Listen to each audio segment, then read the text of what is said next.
మన హైదరాబాద్ లోని కలాసిగూడలో నిన్న రాత్రి పడ్డ వర్షానికి ఒక అమ్మాయి ప్రాణం బలైపోయింది. మున్సిపల్ శాఖ మంత్రి కేటీఆర్ గారు, మేయర్ గద్వాల్ విజయలక్ష్మి గారు ఇది ఒక యాక్సిడెంట్ అని అనాలా లేకపోతే మీరు చేసిన నిర్లక్ష్యం వల్ల జరిగిన మర్డర్ అని అనాలా అర్థం కావట్లేదు. పదే పదే ప్రజల ప్రాణాలు పోతున్నా కూడా ఇంకా ఎందుకు ఈ మొద్దు నిద్ర మీకు?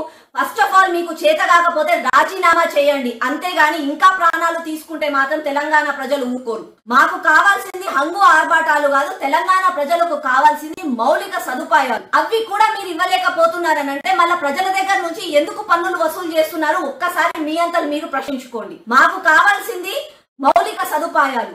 మీరు కార్ రేసుల కోసం అని చెప్పి రోడ్ల రోడ్లు వేసి ప్రజాధనాన్ని వ్యర్థం చేసినా కూడా ప్రశ్నించని ప్రజలు ఈ రోజు ప్రశ్నిస్తారు. ఎందుకనంటే ఇలాంటి చిన్న చిన్న నాలాలు, డ్రైనేజీలు, రోడ్ల మరమ్మతుల కోసం ఖర్చు మాత్రం మీరు పెట్టరు.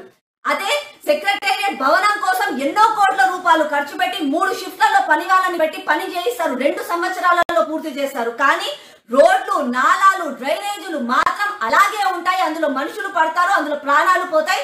కానీ అది మీకు కనిపించదు. ఒక కుక్క కాటుకి మనిషి చనిపోతే కూడా మీరు మేలుకోలేదు. ఇంకెప్పుడు మేలుకుంటారు మీ ఈ మొద్దు నిద్రలో నుంచి? నిన్నటికి నిన్న ఔటర్ రింగ్ రోడ్ ని కూడా మొత్తం లీజ్ కి ఇచ్చేసి మొత్తం ఉన్న డబ్బులన్నీ మీరు తీసుకున్నారు. మళ్ళీ ఆ డబ్బులు అసలు ఎక్కడికి పోతున్నాయి? ఆ డబ్బులు నిజంగా ప్రజల కోసం వాడుతున్నారా, లేకపోతే మీ పార్టీ మంచి కావాలని చెప్పి వాడుతున్నారా కూడా అర్థం కావట్లేదు. దయచేసి ఇప్పటికన్నా మేలుకొని ప్రజలకు మౌలిక సదుపాయాలు ఇవ్వండి. ఇంకొక ప్రాణం కూడా తెలంగాణ బిడ్డది పోతే తెలంగాణ ప్రజలందరూ కూడా రోడ్ల మీదకి వస్తారు, మిమ్మల్ని ఎదురిస్తారు, మిమ్మల్ని తరిమి కొడతారు. అంతేకాని ఈసారి మాత్రం ప్రజలు ఊరుకోరు. పదే ప్రజలను అమాయకులను చేసి ఓట్లు గుంజుకోవడం కాదు. ఒక్కసారి ప్రజల కోసం ఆలోచించండి.